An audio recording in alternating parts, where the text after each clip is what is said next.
নমস্কার, learning history Jayanta চ্যানেলের পক্ষ থেকে আপনাদের স্বাগত জানাই। আজ আমার আলোচ্য বিষয় হচ্ছে ক্লাস 12 এর দ্য ইনস্ট্রুমেন্ট অফ কন্ট্রোল, অর্থাৎ শাসন যন্ত্র বা নিয়ন্ত্রণ যন্ত্র। এই শাসন যন্ত্র বা নিয়ন্ত্রণ যন্ত্র বা দ্য ইনস্ট্রুমেন্ট অফ কন্ট্রোল, এর একটা অন্যতম ধাপ হচ্ছে আইন ব্যবস্থা। ঠিক আছে, এই আইন ব্যবস্থা কার সময়ের আইন ব্যবস্থা? ভারতের ব্রিটিশ শাসনকালে আইন ব্যবস্থা। এখানে আমরা ব্রিটিশ শাসনকালে আইন ব্যবস্থা কিরকম ছিল, কোন কোন আইন কোন সময়ে চেঞ্জ হচ্ছে, কোন সময় পরিবর্তন দেখা যাচ্ছে, এই জায়গাগুলো আমরা এখানে আলোচনা করব। এখানে আমরা আজকে মূলত দুটো ভিডিও আলোচনা করব, দুটো পার্ট আলোচনা করব, দুটো টপিক আর কি। একটা রেগুলেটিং অ্যাক্ট 1773 খ্রিস্টাব্দ, আর একটা হচ্ছে ব্রিটিশ ভারত শাসন আইন 1784 খ্রিস্টাব্দ। এই দুটো পার্ট আলোচনা করব। আরো দুটো পার্ট আমি নেক্সট ভিডিওতে আমরা আলোচনা করব। দুটো আপনার পার্ট হবে। মোট ভারতের ব্রিটিশ শাসন ব্যবস্থায় আমি 3টে পার্ট আমি আলোচনা করব। ঠিক আছে, তো এখানে দেখো এই যে বিষয়গুলো আমি আলোচনা করব, এই 3টে পার্টে আলোচনা করবো আইন ব্যবস্থায়। এই টপিকটাই কিন্তু বড় কোশ্চেন আসে না, কিন্তু এখানে প্রচুর শর্ট কোশ্চেন দেয় এবং এই বিষয়গুলো তোমাদের বুঝতে হবে, পরবর্তীকালে তোমাদের সহায়তা হবে। এবং শর্ট কোশ্চেনের জন্য এমসিকিউ এসকিউ প্রচুর পরিমাণে এমসিকিউ এসকিউ আছে, সেই এমসিকিউ এসকিউ কোশ্চেন এখান থেকে আসতে পারে মানে আসবেই, এখান থেকে দুটো একটা আসে। দেখো, আমরা জানি যে ব্রিটিশ ইস্ট ইন্ডিয়া কোম্পানি 1757 খ্রিস্টাব্দে পলাশির যুদ্ধে জয়লাভ করেছেন। এবং পলাশির যুদ্ধ পড়ানোর সময় আমি কি বলেছিলাম, যে পলাশির যুদ্ধে জয়লাভের মধ্য দিয়ে ভারতে ব্রিটিশ শাসন কি হলো, সর্বপ্রথম রাজনৈতিক আধিপত্য বিস্তার করতে সক্ষম হয়েছিলেন। অর্থাৎ তারা রাজনৈতিক আধিপত্য বিস্তার করলেন এবং পরবর্তীকালে তাদের রাজনৈতিক ভিত্তিটা বক্সার যুদ্ধ, এই সমস্ত যুদ্ধের ফলে তাদের ভিত্তিটা আরো সুদৃঢ় হয়েছিল।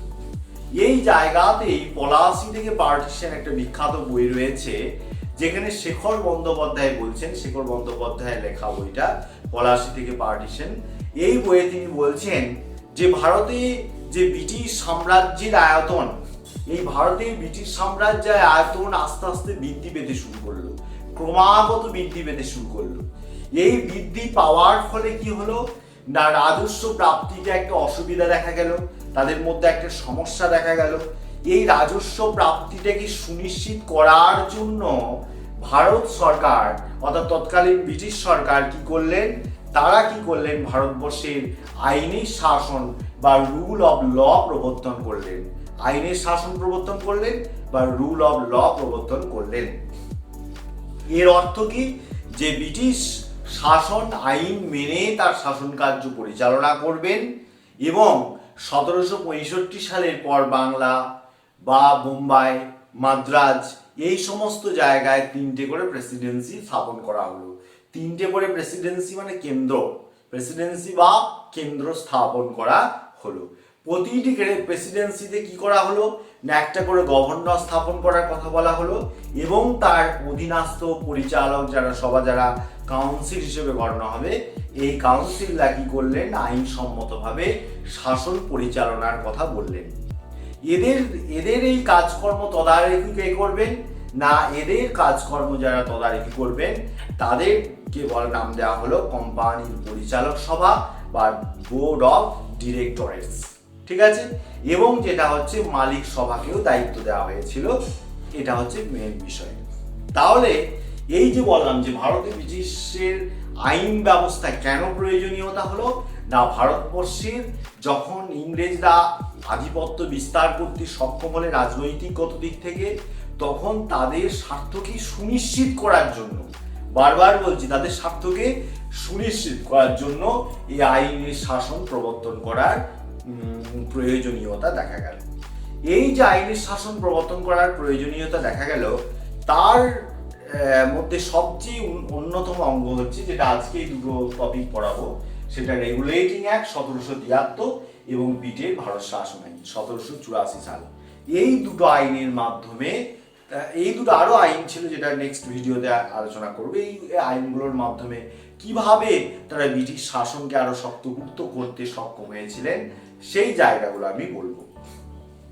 দেখো, এই ব্রিটিশ ভারত শাসন আইন, এই ব্রিটিশ ভারত শাসন আইন যখন পাস হলো তখন ব্রিটিশ প্রধানমন্ত্রী ছিলেন লর্ড নর্থ। এই লর্ড নর্থের আমলে ভারতে ব্রিটিশ ইস্ট ইন্ডিয়া কোম্পানি, বোঝার চেষ্টা করবে, ভারতে ব্রিটিশ ইস্ট ইন্ডিয়া কোম্পানি তাদের কাজকর্মের ওপর, অর্থাৎ কাদের না কোম্পানির যে কাজকর্মের ওপর কিছুটা নিয়ন্ত্রণ প্রতিষ্ঠা করলেন। এই কোম্পানির যে ওপর যে নিয়ন্ত্রণ প্রতিষ্ঠা, এই নিয়ন্ত্রণ প্রতিষ্ঠা করার জন্য ব্রিটিশ সরকার 1773 খ্রিস্টাব্দে একটা অ্যাক্ট বা আইন প্রবর্তন করলেন, যে আইনটিকে বলছে রেগুলেটিং অ্যাক্ট। এই রেগুলেটিং অ্যাক্ট মানে কি? কন্ট্রোল বা নিয়ন্ত্রণ। রেগুলেটিং অ্যাক্ট কথার অর্থ কি? কন্ট্রোল বা নিয়ন্ত্রণ, অর্থাৎ নিয়ন্ত্রিত শাসন ব্যবস্থা। এই ব্যবস্থার মাধ্যমে, এই ব্যবস্থার দিক থেকে মানে এই ব্যবস্থার মাধ্যমে আইনের দুটো দিককে তুলে ধরা। একটা হচ্ছে কিনা কোম্পানির পরিচালক সভা হিসেবে, আর একটা হচ্ছে কোম্পানির শাসন ব্যবস্থা হিসেবে। কোম্পানির পরিচালক সভা হিসেবে কি বলা হলো না, কোম্পানির পরিচালক সভা হিসেবে কি বলা হলো? এখানে বলা হলো যে সরকারের অনুমোদন সাপেক্ষে, ভালো করে বোঝার চেষ্টা করবে, পরিচালক সভা ভারত শাসনের জন্য গভর্নর জেনারেল ও কাউন্সিলের সদস্যদের নিযুক্ত করবে। কাকে কাকে নিযুক্ত করবেন? গভর্নর জেনারেল এবং কাউন্সিলের সদস্যদের নিযুক্ত করবেন। এবং এই পরিচালক সভা কি বলা হলো? যে 6 মাস অন্তর ভারত সম্পর্কিত সামরিক বলো, বেসামরিক বলো বা রাজস্ব বিষয়ক তথ্যাদি বলো, সেগুলো সরকারকে জানাতে বাধ্য হবে। বুঝে গেল? এইটা হচ্ছে মূলত পরিচালক সভার কাজ। দ্বিতীয়ত কি বলা হলো? যে কোম্পানির শাসন ব্যবস্থা। এই কোম্পানির শাসন ব্যবস্থায় কি বলা হলো? যে মানে রেগুলেটিং অ্যাক্টের দ্বারা স্থির হলো কোম্পানির শাসন ব্যবস্থার ক্ষেত্রে যে বাংলা, বোম্বাই, মাদ্রাজ, ভালো করে বোঝার চেষ্টা করবে, বাংলা, বোম্বাই, মাদ্রাজ, এই মানে তিনটেকে নিয়ে ইস্ট ইন্ডিয়া কোম্পানি একটা কেন্দ্রীয় সরকার গঠন করবে। বাংলা যে প্রেসিডেন্সিটা গঠন করা হয়েছিল, এই বাংলা প্রেসিডেন্সির গভর্নর এই কেন্দ্রীয় সরকারের অধীনে থাকবে। তার নাম দেওয়া হলো কিনা গভর্নর জেনারেল। ঠিক আছে? এবং আমরা জানি যে ওয়ারেন হেস্টিংস 1773 খ্রিস্টাব্দে উনি বাংলার প্রথম গভর্নর জেনারেল হিসেবে নিযুক্ত হয়েছিলেন এই আইনের বলে। তাহলে ওয়ারেন হেস্টিংস 1773 খ্রিস্টাব্দে আর রেগুলেটিং অ্যাক্টের আইনের বলে বাংলার প্রথম গভর্নর জেনারেল হিসেবে নিযুক্ত হয়েছিল। এই প্রশ্নটা ভিভিআই, খুব ইম্পর্টেন্ট কোশ্চেন। এবং তার পরবর্তীকালে দেখা গেল এখানে আরো যেগুলো স্থির হলো সেগুলো বলা হলো যে দ্বিতীয় যে গভর্নর জেনারেল শাসন পরিচালনা করে বললাম। দ্বিতীয়ত বলা হলো যে গভর্নর জেনারেলের কাজে সহায়তা করার জন্য 4 সদস্য বিশিষ্ট একটা কাউন্সিল গঠিত হবে। তাহলে প্রথম যেটা বললাম যে রেগুলেটিং অ্যাক্টের দ্বারা একটা বাংলা একটা গভর্নর জেনারেলের পদ সৃষ্টি করা হবে। সেই মতো এই আইনের দ্বারা 1773 খ্রিস্টাব্দে ওয়ারেন হেস্টিংস তিনি বাংলার প্রথম গভর্নর জেনারেল। দ্বিতীয়ত কি বলা হলো? যে গভর্নর জেনারেলকে কাজে সহায়তা করার জন্য, গভর্নর জেনারেল তো সব নিজেই করতে পারবেন না, তাই তাকে কাজে সহায়তা করার জন্য 4 জন সদস্য বিশিষ্ট একটা কাউন্সিল গঠন করা হলো। এই সদস্যদের মেয়াদ দেওয়া হলো 5 বছর। ভালো করে মনে রাখবেন, ওয়ারেন হেস্টিংস কাউন্সিলের প্রথম সদস্য হলেন এবং তারপরে আরো 3 জন সদস্যকে নিযুক্ত করা হয়। এবার 1773 খ্রিস্টাব্দে যে 3 সদস্য নিযুক্ত হয়েছিলেন, আরো 3 ওয়ারেন হেস্টিংস ছাড়াও ক্লেভারিং, মনসন, বারওয়েল এবং আরেকজন ছিলেন যেটা ফিলিপ ফ্রান্সিস। এই 4 জন সদস্য, আর তার সঙ্গে হচ্ছে ওয়ারেন হেস্টিংস, মানে তিনি হচ্ছেন প্রধান। এবং আর কি বলা হলো, খুব ইম্পর্টেন্ট বিষয়টা মনে রাখবে যে 1773 খ্রিস্টাব্দের রেগুলেটিং অ্যাক্টের দ্বারা কি বলা হলো যে 1774 খ্রিস্টাব্দে বিচার ব্যবস্থার ক্ষেত্রে একজন প্রধান বিচারপতি থাকবেন এবং 3 জন সাধারণ বিচারপতি হিসেবে গণ্য হবে। এবং প্রধান বিচার মানে গণ্য হবেন এবং এর মধ্য দিয়ে কলকাতায় সুপ্রিম কোর্ট স্থাপন করা হলো 1774 খ্রিস্টাব্দে। এই 1774 খ্রিস্টাব্দে কলকাতায় যে সুপ্রিম কোর্ট স্থাপন করা হলো, এই সুপ্রিম কোর্টের প্রথম প্রধান বিচারপতি হলেন স্যার এলিজা ইম্পে। এই কোশ্চেনটা বহু পরীক্ষায় এসেছে যে সুপ্রিম কোর্টের প্রথম প্রধান বিচারপতি কে ছিলেন, যিনি হচ্ছেন স্যার এলিজা ইম্পে। বোঝা গেল? তাহলে কোম্পানির শাসন ব্যবস্থা বোঝা গেল। এই যে ওভারঅল যে বিষয়টা আমি আলোচনা করলাম, যে তার শর্তাবলীর মধ্যে কোম্পানির পরিচালক সভা বা কোম্পানির শাসন ব্যবস্থা, এগুলো নিয়ে এর তো কিছু কিছু মূল্যায়ন মানে কিছু কিছু ত্রুটি বা সমালোচনা আমরা দেখতে পাই। সেই সমালোচনাগুলোর মধ্যে একটা দুটো বলি, যে গভর্নর জেনারেল এবং তার কাউন্সিলের সদস্যদের মধ্যে ক্ষমতা সুনির্দিষ্ট না হওয়ায় উভয় পক্ষের মধ্যে কিন্তু বিরোধ দেখা গেল। অর্থাৎ তাদের মধ্যে ক্ষমতা কিন্তু সুনির্দিষ্টভাবে তাদের মধ্যে বন্টন করা হয়নি গভর্নর জেনারেল এবং তার কাউন্সিলের সদস্যদের। স্বাভাবিকভাবেই দেখা গেল যে প্রশাসনের ক্ষেত্রে একটা শিথিলতা দেখা গেল, প্রশাসনের একটা অচল অবস্থার সৃষ্টি হল। দ্বিতীয়ত সমালোচনার ক্ষেত্রে কি বলবো, যে সুপ্রিম কোর্টের ক্ষমতা সুনির্দিষ্ট না হয়, সুপ্রিম কোর্টের কতটা তাদের ক্ষমতা থাকবে, এই ক্ষমতাটা সুনির্দিষ্ট না হয়, দেশীয় বিচার ব্যবস্থার ওপর সুপ্রিম কোর্টের যে হস্তক্ষেপ, এই সুপ্রিম কোর্টের হস্তক্ষেপ কিন্তু শুরু হয়ে গেল। এবং তারপরে কি বলা হলো, যে গভর্নর জেনারেলের সঙ্গে সুপ্রিম কোর্টের সম্পর্ক সুনির্দিষ্ট না হওয়ার জন্য উভয় পক্ষের মধ্যে সর্বদাই লড়াইয়ের সূচনা হল। অর্থাৎ বিচার ব্যবস্থার ক্ষেত্রে বৈষম্য, নিরপেক্ষ বিচার না হওয়া এবং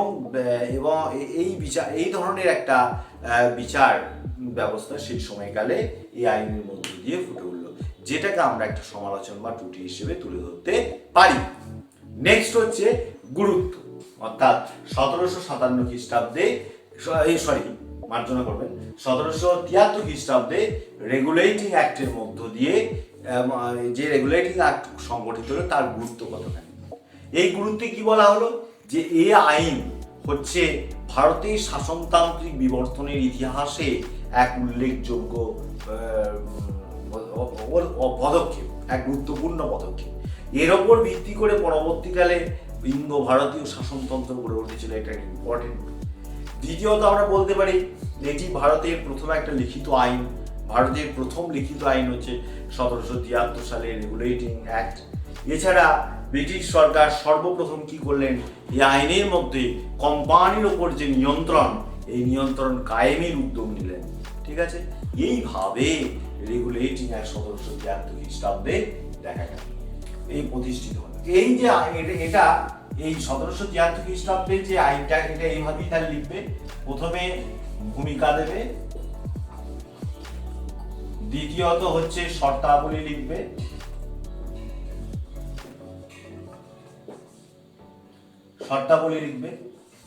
তৃতীয়ত সমালোচনা, আর চতুর্থত গুরুত্ব। এই জায়গাটা, এই তিনটে জায়গা এইভাবে আলোচনা। অর্থাৎ ভূমিকা বলতে রেগুলেটিং অ্যাক্ট সম্পর্কে আলোচনা করলে জিনিসটা কি, দ্বিতীয় কেন প্রবর্তন করা হলো, শর্তাবলী, শর্তগুলো কি লিখবে, দুটো ভাগে ভাগ করবে, কোম্পানির পরিচালক সভা এবং কোম্পানির শাসন ব্যবস্থা, সমালোচনা দুটো একটা দেবে এবং গুরুত্ব দেবে। তাহলেই মোটামুটি অ্যান্সারটা হয়ে যাবে। বুঝা গেল? এটা হচ্ছে আমাদের রেগুলেটিং অ্যাক্ট।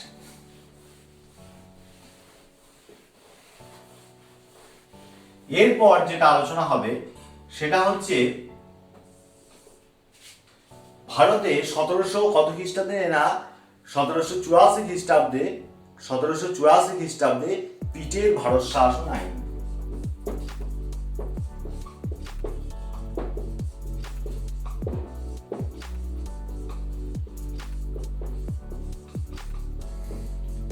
এই পিটের ভারত শাসন আইন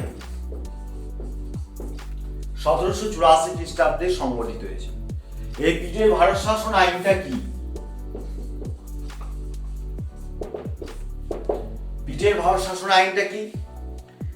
পিটের ভারত শাসন আইনটা হচ্ছে, আমি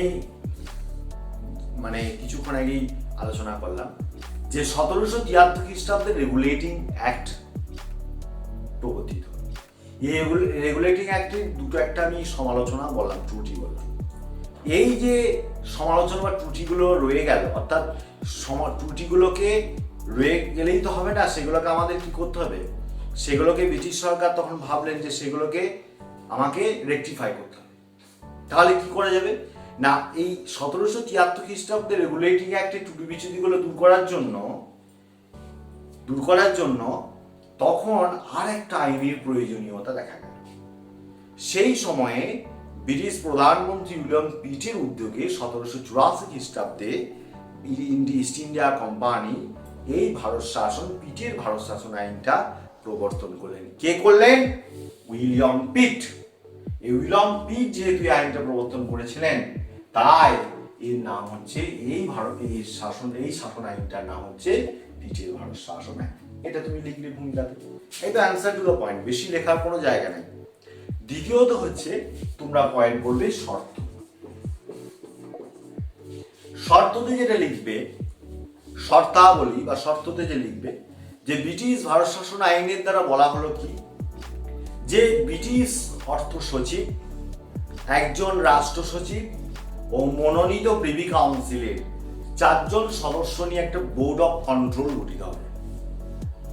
বুঝে গেল, বোর্ড অফ কন্ট্রোল গঠিত হবে এবং এই সভাপতি হবেন ব্রিটিশ মন্ত্রিসভার একজন মন্ত্রী। দ্বিতীয়ত কি বলা হলো, ভারতে 3 সদস্য বিশিষ্ট একটা কাউন্সিল গঠন করা হবে, যার সহায়তায় গভর্নর জেনারেল তার শাসন পরিচালনা করবেন। এই শর্তাবলী দেওয়া হলো।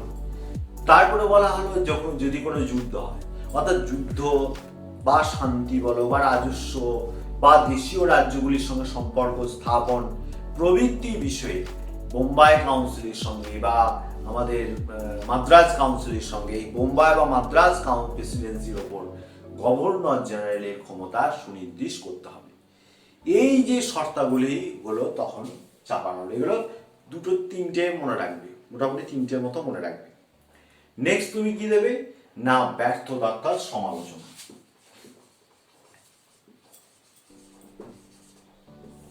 সমালোচনা যেটা লিখতে হবে যে এই আইনটাও কিন্তু শেষ পর্যন্ত যে সাফল্য এনে দিয়েছিল তা নয়, এর কিন্তু ব্যর্থতা এই আইনেও কিন্তু ফুটে উঠেছিল। সেগুলো কি তুমি যেটা বলবে, এখানে মেইন যে পয়েন্টটা বলবে যে বোর্ড অফ কন্ট্রোলের নির্দেশগুলি সিক্রেট কমিটির মাধ্যমে ভারতে আসতে প্রচুর সময় লাগতো। স্বাভাবিকভাবে গভর্নর জেনারেলের সময় তিনি নিজে যে সিদ্ধান্ত নেবেন, এই সিদ্ধান্ত তিনি নিতে বাধ্য হতেন। এত দেরিতে যদি সিক্রেট কমিটি থেকে তার সিদ্ধান্তটা আসে ভারতে, তাহলে গভর্নর জেনারেল সেই কাজটা করতে পারবেন। তাই গভর্নর জেনারেল তিনি কি করতেন, নিজেই সিদ্ধান্ত একটা নিয়ে নিতেন। খারাপ ভালো যায়। দ্বিতীয়ত কি না, কোম্পানি শাসন পরিচালনার জন্য পূর্বেকার পরিচালন সভার অস্তিত্ব থাকলেও নতুন আইনের দ্বারা বোর্ড অফ কন্ট্রোল গঠিত হয় বা বোর্ড অফ কন্ট্রোল প্রতিষ্ঠিত হয়। এইগুলোকে বলা হলো। এছাড়া বোর্ড অফ কন্ট্রোলের যারা সভাপতি হবে, এই সভাপতির হাতে বিপুল পরিমাণে একটা ক্ষমতা দেওয়া হয়। এই বোর্ড অফ কন্ট্রোলের হাতে প্রচুর পরিমাণে ক্ষমতা দেওয়ার জন্য কি হলো না, কোম্পানির যে পরিচালক সভা তারা কিন্তু খুব সন্তুষ্ট তাকে সন্তুষ্ট করে নিজেদের কার্যসিদ্ধি করতে সক্ষম হলো, যার পরিপ্রেক্ষিতে একটা কিন্তু দুর্নীতি দুর্নীতি চলে এলো, এটা বলাই যায়। নেক্সট হচ্ছে, এগুলো হচ্ছে সমালোচনা।